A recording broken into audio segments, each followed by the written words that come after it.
Hello students, welcome to ITI classes. और आज की इस वीडियो में हम स्टार्ट कर रहे हैं आपका chapter second from employability skills. Chapter second from employability skills जो है आपका इंग्लिश लिटरेसी। English literacy. अब एक आपकी जानकारी के लिए एक पॉइंट इसमें नोट करने वाला ये है कि यही आपका मॉड्यूल 2 भी है, जो आपका चैप्टर सेकंड है एम्प्लॉयबिलिटी स्किल्स का नए सिलेबस के हिसाब से, वही आपका मॉड्यूल 2 भी है। ठीक है, और ये पूरा का पूरा सिर्फ इंग्लिश लिटरेसी के अराउंड है। और जो इसमें आप सीखने वाले हो थ्रू आउट दिस चैप्टर या फिर by the end of this chapter कि इंग्लिश की रीडिंग कैसे होगी, राइटिंग कैसे होगी, ठीक है, स्पीकिंग कैसे होगी और लिसनिंग या फिर अंडरस्टैंडिंग, ये 4 चीज़ें सीखने वाले हो। बट ऐसा नहीं हो सकता क्योंकि इंग्लिश एक बहुत बड़ी चीज़ है ना। ऐसा नहीं है कि आप जो है इसे 1-2 महीने के प्रैक्टिस में सीख लोगे। तो इंग्लिश में ये चारों चीज़ें सीखने के लिए ऐसा होता है बहुत सारे महीने या साल भी लग जाते हैं। बट इस चैप्टर में आप जो है जॉब ओरिएंटेड चीज़ें सीखोगे। जॉब ओरिएंटेड, जैसे कि आपको पता है ये सब्जेक्ट किस लिए, एम्प्लॉयबिलिटी स्किल्स आपको एक बेहतर एम्प्लॉय बनाने के लिए, यानी कि आपको एक बेहतर इंडिविजुअल, एक पर्सन बनाने के लिए जो किसी कंपनी में फिट होता हो। ठीक है, अब ये जॉब ओरिएंटेड का यहाँ पे मतलब समझेंगे कि आप अगर किसी ऑर्गेनाइजेशन में जाते हैं, जैसे आपकी ये कोई कंपनी है, आपकी ये कंपनी है, आप इस कंपनी में जाते हैं, ठीक है, ये आप इस कंपनी में जाते हो तो आपको कुछ प्री डिफाइंड काम दिए जाएंगे, यानी कि आपका इस कंपनी में जो काम होगा वो पहले से तय होगा। ठीक है, उस पर्टिकुलर काम को करने के लिए जितनी इंग्लिश आनी चाहिए आपको, वो हम इस चैप्टर में पढ़ने वाले हैं। जैसे कि आपको जो है ईमेल लिखना आना चाहिए, लेटर लिखना आना चाहिए, है ना। आप जिस ऑर्गेनाइजेशन में जिस भी चीज़ पे काम कर रहे हो वहाँ पे उस चीज़ को टेक्निकली क्या कहते हैं, है ना, वो आना चाहिए। जैसे हम साधारण भाषा में बहुत सारी चीज़ें ऐसी होती हैं जिन्हें हम साधारण भाषा में कुछ भी कह देते हैं, बट उनका एक इंग्लिश में टेक्निकल नाम भी होता है, वो आपको पता होना चाहिए। ठीक है, तो वो हम करने वाले हैं। बाकी अगर इसकी बात है कि सिर्फ इंग्लिश हमें आ जानी चाहिए, हमें बोलना आना चाहिए, लिखना समझना आना चाहिए हर डोमेन में, तो उसके लिए आपको बहुत प्रैक्टिस करनी पड़ेगी, जिसके लिए हम वीडियो के एंड में बात कर लेंगे। अब ये तो हो गई आपको चैप्टर का ओवरव्यू कि आपको क्या क्या करना है इस चैप्टर में। तो अब शुरू करते हैं। चैप्टर के जो टॉपिक्स हैं उनमें कुछ टर्म्स हैं, टेक्निकल टर्म्स हैं जो आपको पता होनी चाहिए कि वो क्या होती है। जैसे सबसे पहला टॉपिक जो है इस चैप्टर का वो है फंक्शनल इंग्लिश।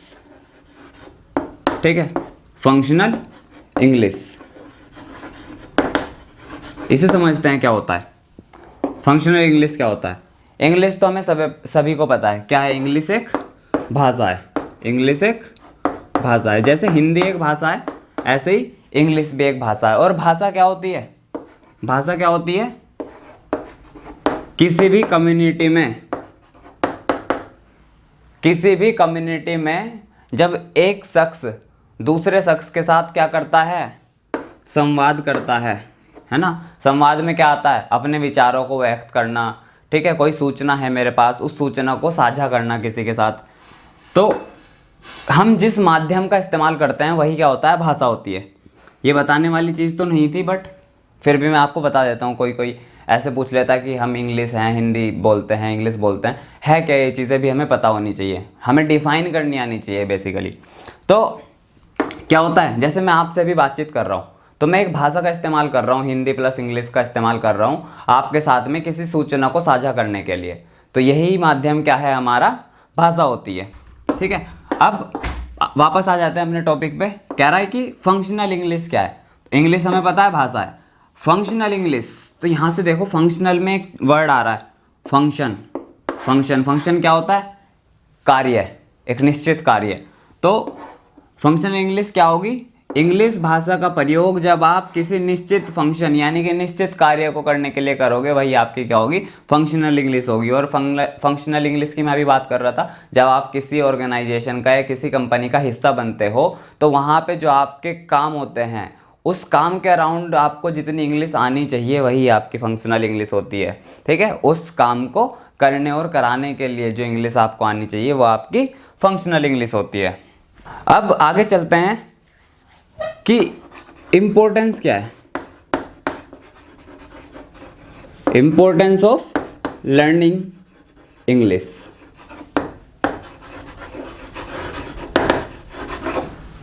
इंग्लिश को सीखना ज़रूरी क्यों है, इस चीज़ पे मैं आपको पहले जनरल बातें करेंगे हम इस पे, फिर उसके बाद हम वो बातें करेंगे जो आपके एग्ज़ाम पॉइंट ऑफ व्यू से इम्पोर्टेंट है, फिर जो अगर आपसे वाइवा में पूछ लिया जाए तो आपको क्या जवाब देना है।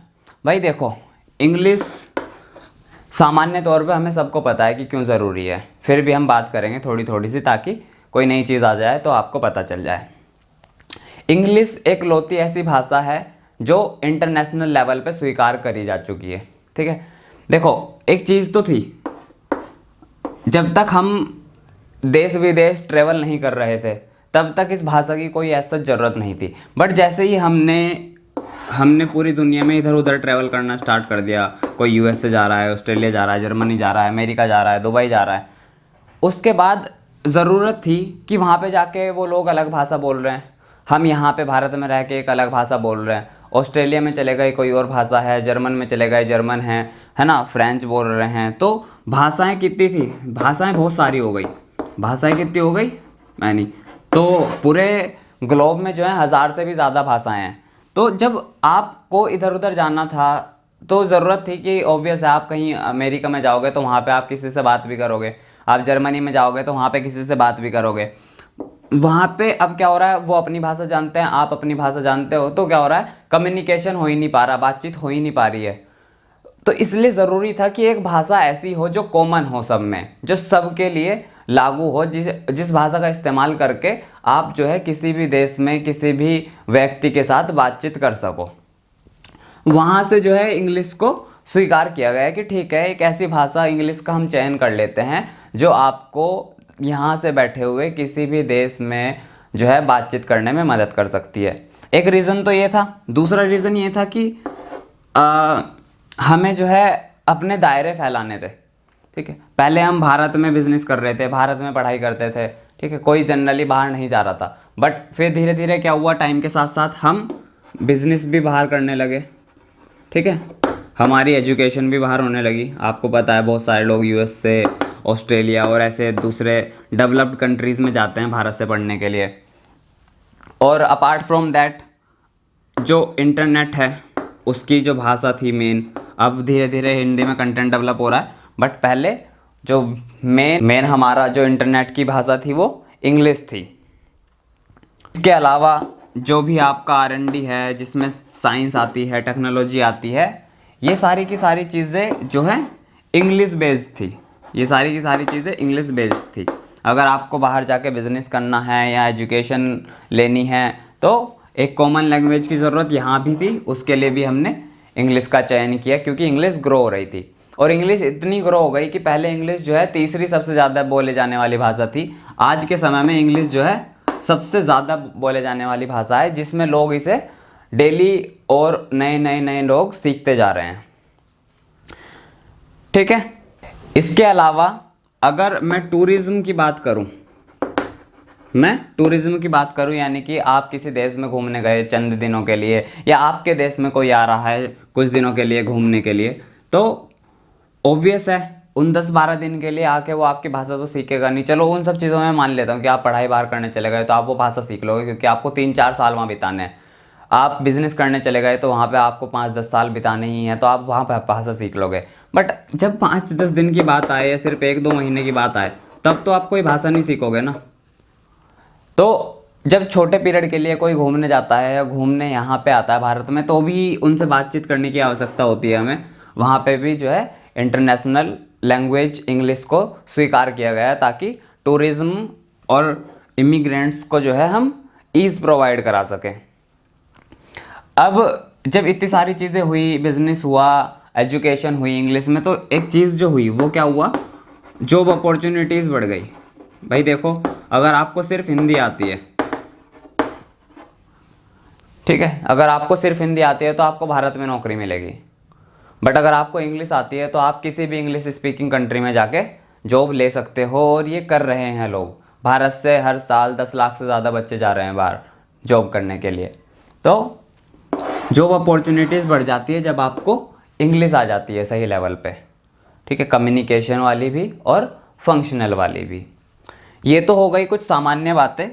इसके अलावा अब हम बात करते हैं वो एग्ज़ाम पॉइंट ऑफ व्यू से कौन कौन से रीज़न्स हैं जो आपको मेंशन करने हैं जब आपसे पूछा जाए कि इंग्लिश सीखना क्यों ज़रूरी है। सबसे पहला पॉइंट है हमारे पास, इंग्लिश जो है एक इंटरनेशनल लैंग्वेज है। ये आपको बताना है अगर आपसे पूछा जाए कि क्या कारण हैं जिनकी वजह से हमें इंग्लिश सीखनी चाहिए या फिर इंग्लिश सीखना हमारे लिए ज़रूरी है, तो आपको बोलना है सबसे पहले पॉइंट में कि इंग्लिश जो है अंतर्राष्ट्रीय भाषा है, या फिर अंतर्राष्ट्रीय लेवल पे जिसको स्वीकार कर लिया गया है वो भाषा है। और ये जो है इस चीज़ में ऐड करते हुए आपको बोलना है कि इंग्लिश जो है आज सबसे ज़्यादा बोले जाने वाली भाषा है और सबसे ज़्यादा सीख रहे हैं लोग इसको आज की तारीख में। इसीलिए ये जो है 53 कंट्रीज़ में ऑफिशियल लैंग्वेज बन गई है और आगे बढ़ती जा रही है। ऐसा नहीं है कि लोग जो है इसमें स्टैग्नेशन आ गया है, लोगों ने इसे कम सीखना शुरू कर दिया है। इनफैक्ट भारत में आज जो है पहले जितने लोगों ने कभी इंग्लिश नहीं सीखी उतने लोग इंग्लिश सीख रहे हैं आज की तारीख में। हालांकि ये एक और बात है कि भारत में जो है इंग्लिश भाषा न रह के एक स्टैंडर्ड बन गई है, जो कि बहुत ही ज़्यादा दुख की बात है। हमने पता नहीं क्यों इसे सिर्फ भाषा नहीं रहने दिया, हमने इसकी हवा बना दी। बट मैं इस चीज़ को कहूँगा कि इसे एक सिर्फ भाषा रहने देना है आपको, है ना। इंग्लिश के अराउंड ऐसे परसेप्शन मत बनाना कभी ज़िंदगी में कि इसे इंग्लिश नहीं आती तो इसे पता नहीं क्या, ये मतलब इसका स्टैंडर्ड अच्छा नहीं है या इसकी कम्युनिकेशन स्किल्स अच्छी नहीं है। ऐसा नहीं है, अगर उसे इंग्लिश नहीं आती तो डेफिनेटली उसे कोई दूसरी भाषा आती होगी, है ना, जिसमें वो आपसे बेहतर होगा। तो हमेशा ये आपका फ्रेम ऑफ रेफरेंस होता है कि आप कैसे चीज़ों को परसीव कर रहे हैं। आगे चलते हैं सेकंड पॉइंट पे। सेकंड पॉइंट आता है आपका, जो आपको बताना है अगर पूछा जाएगा आपसे कि इंग्लिश जो है करियर की ग्रोथ में हमें सपोर्ट करता है। इंग्लिश अगर आपको आती है तो वो आपको करियर ग्रोथ में प्रमोट करेगा, सपोर्ट करेगा। क्यों? क्योंकि बिजनेस में, एजुकेशन में, टूरिज्म में, जॉब में, डिप्लोमेसी में, एविएशंस में सारी भाषाएं जो इस्तेमाल की जाती है वो होती है इंग्लिश। जैसे अगर मैं फॉर इंस्टेंस एक एग्जांपल ले लूँ, कभी आप अगर फ़्लाइट ले रहे हो तो फ्लाइट में जो क्रू मेंबर होती है वो जो सामने से ऐसे बोलती है ना कि दरवाज़ा इधर खुलेगा, इमरजेंसी गेट उधर है, ऑक्सीजन ऐसे आ जाएगी, सीट बेल्ट्स लगा लें, वो सारा का सारा इंग्लिश में होता है। तो अगर किसी को एविएटर बनना है, एविएटर्स बोलते हैं उनको, अगर किसी को जनरल भाषा में हम एयर होस्टेस बोल देते हैं, अगर आपको वो बनना है तो डेफिनेटली बिना इंग्लिश के आप एलिजिबिलिटी क्राइटेरिया को मीट नहीं करोगे और वहाँ पे आप अप्लाई भी नहीं कर पाओगे। तो ये मैंने सिर्फ एक उदाहरण लिया, ऐसे और भी बहुत सारे उदाहरण हैं जहाँ पे इंग्लिश जो है मैंडेटरी कर दी गई है। आपको इंग्लिश आती है तो आप उसमें एंटर कर सकते हैं फील्ड में, अदरवाइज़ नहीं कर सकते। सेकंड पॉइंट है, अगर आप कोई व्यवसाय करना सोच रहे हैं, सपोज़ करो आप जो है कपड़े बेचते हैं या फिर आप जो है कुछ घर का जो होम एंड डाइनिंग में सामान आता है वो बेचते हैं, और आपको जो है भारत से आगे जाना है। आप भारत में तो बहुत अच्छा बेच रहे हो, भारत में आपका करोड़ों का कारोबार है, बट अगर आपको करोड़ों को अरबों में लेके जाना है या मिलियंस हैं अगर, तो उनको बिलियंस में लेके जाना है तो ग्लोबल मार्केट में जाना पड़ेगा आपको पूरी दुनिया में बेचने पड़ेंगे। और पूरी दुनिया में बेचने के लिए क्या करना पड़ेगा, या तो जिस देश में आप बेच रहे हो उसकी भाषा में आप बेचो, या फिर एक हम इंग्लिश को कॉमन लैंग्वेज बनाते हुए उसे पूरे देश में, पूरे वर्ल्ड में बेच सकते हैं। तो अगर आपको ग्लोबल मार्केट में एंटर करना है तब भी आपको जो है इंग्लिश ज़रूरी है, आनी चाहिए, ये आपके करियर को प्रमोट करेगी। इसके बाद अगर आपको व्यवसाय नहीं करना, सिर्फ नौकरी लेनी है, तो वापस इसी पॉइंट पे आ जाओ। देखो, अगर आपको यहाँ से भारत से अमेरिका में या फिर ऑस्ट्रेलिया में, जर्मनी में जॉब लेनी है तो आपको इंग्लिश वहाँ पे भी ज़रूरी है, ठीक है। इसी के साथ 2 पॉइंट और मैं इस वीडियो में डिस्कस कर लेता हूँ, थर्ड और फोर्थ, जो आपको जो है लिखने के हिसाब से पता होना चाहिए। सामान्य तौर पे तो आपको पता ही है कि इंग्लिश आनी क्यों ज़रूरी है। तो 2 पॉइंट्स और हम लेंगे, फिर इसको वीडियो को हम ख़त्म करेंगे। अगले वीडियोज़ में हम जो है स्टार्ट कर देंगे टेक्निकल चीज़ों को सीखना इंग्लिश में। तो यहाँ पे जो थर्ड पॉइंट है आपके पास वो है लैंग्वेज ऑफ द इंटरनेट। जब इंटरनेट शुरू हुआ था ना तो सारा का सारा कंटेंट जो है, मेजॉरिटी ऑफ कंटेंट यूएसए ने प्रोड्यूस किया। और अगर कंटेंट जो है यूएसए प्रोड्यूस कर रहा है तो भाई यूएसए तो एक इंग्लिश स्पीकिंग कंट्री है, यहाँ पे इंग्लिश बोली जाती है। तो क्या रिजल्ट आया कि जो कंटेंट इंटरनेट पे डेवलप हुआ वो सारा का सारा या ज़्यादातर इंग्लिश में डेवलप हुआ। इसलिए ताकि आप उस इंटरनेट पे जो बहुत ही अच्छी अच्छी इन्फॉर्मेशन आज की तारीख में अवेलेबल है उसे आप अगर एक्सेस करना चाहते हैं, उससे कुछ सीखना चाहते हैं तो भी आपको क्या है, इंग्लिश ज़रूरी है। तो भी आपको इंग्लिश आनी ज़रूरी है। इंटरनेट पे आज एक से एक बढ़िया कोर्सेज अवेलेबल हैं इंग्लिश लैंग्वेज में, एक से एक रिसर्च अवेलेबल है इंडिया के ऊपर, दूसरे देशों के ऊपर, बहुत सारी चीज़ें हैं। अगर मैं नाम लेना स्टार्ट कर दूँ तो पता नहीं ये लेक्चर बहुत लंबा हो जाएगा। तो ये हमें पता है कि इंग्लिश में जो इंटरनेट पे कंटेंट है वो इंग्लिश में है। अगर आपको उससे फ्रूट्स लेने हैं, उससे फ्रूट्स निकालने हैं तो इंग्लिश वहाँ पे भी आनी आपको ज़रूरी है। चौथा, हम एक जो है पढ़ाई लिखाई की बहुत ज़्यादा बात हो रही है, उससे अलग अगर बात करें तो एंटरटेनमेंट जो है वो भी इंग्लिश में अवेलेबल है। अगर आप आज नेटफ्लिक्स पे चले जाओ, अमेज़ॉन प्राइम पे चले जाओ तो वहाँ पे वेब सीरीज़ आती हैं, ठीक है, ये तो सभी को पता होगा, देखते भी होंगे ना, जैसे मिर्ज़ापुर और जैसे फैमिली मैन वेब सीरीज़ थी, इसी तरीके से बहुत सारी वेब सीरीज़ होती है नेटफ्लिक्स पे जो सिर्फ़ और सिर्फ अभी भी इंग्लिश ही लैंग्वेज में अवेलेबल है, उन्हें हिंदी में डब नहीं किया गया। तो उस केस में कि आप बाहर की वेब सीरीज़ को भी, जो बहुत ही जिन्हें ऑस्कर भी मिला हुआ है कुछ कुछ चीज़ों के ऊपर, है ना, जो कुछ बहुत ही सेंसिटिव टॉपिक को एक्सप्लेन करती है, एक एक मूवी ऐसी होती है पूरी की पूरी एक सेंसिटिव टॉपिक को एक्सप्लेन कर देगी, जैसे मोरल प्रिंसिपल्स, मोरल फाइबर्स, जो हमने पढ़े भी थे लास्ट चैप्टर में इसमें। तो वो वेब सीरीज़ आप सिर्फ और सिर्फ कब इंजॉय कर सकते हो, कब एक्सेस कर सकते हो, तब आपको इंग्लिश समझ आती हो। भाई ऑब्वियस है, भाषा इंग्लिश में अगर वेब सीरीज़ बनी है तो वो इंग्लिश में बोलेंगे सारे कैरेक्टर्स, और वो आपको समझ आएगी कब, तब जब आपको इंग्लिश बोली हुई इंग्लिश समझ में आए। तो मोर एंटरटेनमेंट एक्सेस मिलता है आपको जब आपको इंग्लिश आती है, ठीक है। तो ये तो हो गए एक बेसिक सा इंट्रोडक्शन इस चैप्टर का। अगले वीडियो में हम जो है स्टार्ट करने वाले हैं प्रोनाउंसिएशन क्या होती है, एक्सेंट और स्ट्रेस क्या होती है ना, सिलेबल क्या होता है, इस सब चीज़ों के बारे में हम बात कर लेंगे। पहले ये बेसिक चीज़ें हैं ग्रामर और इंग्लिश की, फिर हम सीधा टेंसेस पे जंप करेंगे, और बाकी ये जो है मैंने आपको बताया ही था, लंबा चलने वाला चैप्टर, बहुत सारी चीज़ें आएंगी इसमें।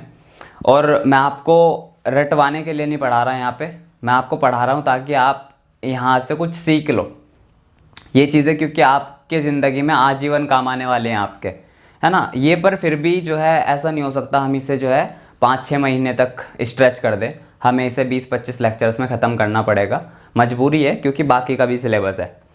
तो अगर आप चाहते हो कि अलग से भी हम इंग्लिश करें, हमें जो है जनरल लाइफ में भी इंग्लिश आए, है ना, क्योंकि ज़रूरी तो है, या तो आप यहाँ से अपना बेसिक कवर करने के बाद खुद आगे अपनी प्रैक्टिस करो, या फिर हम एक दूसरा यूट्यूब चैनल स्टार्ट करके या फिर जूम वगैरह पे लाइव क्लासेस भी सोच सकते हैं। वो आपका जो थॉट्स होगा वो मुझे आप बता देना कि क्या आपको इंटरेस्ट है इंग्लिश सीखने में जनरली एक अलग लेवल पे। ये नहीं, ये तो बहुत ही बेसिक वाली बातें हो गई हैं इसमें, है ना। इसके अलावा आपको रीडिंग, राइटिंग, स्पीकिंग और लिसनिंग इंग्लिश को अगर सही लेवल पे सीखना है तो मैं मानता हूँ कि आपको कम से कम रेगुलर बेसिस पे कम से कम 5-6 महीने देने पड़ेंगे रेगुलर प्रैक्टिस के साथ।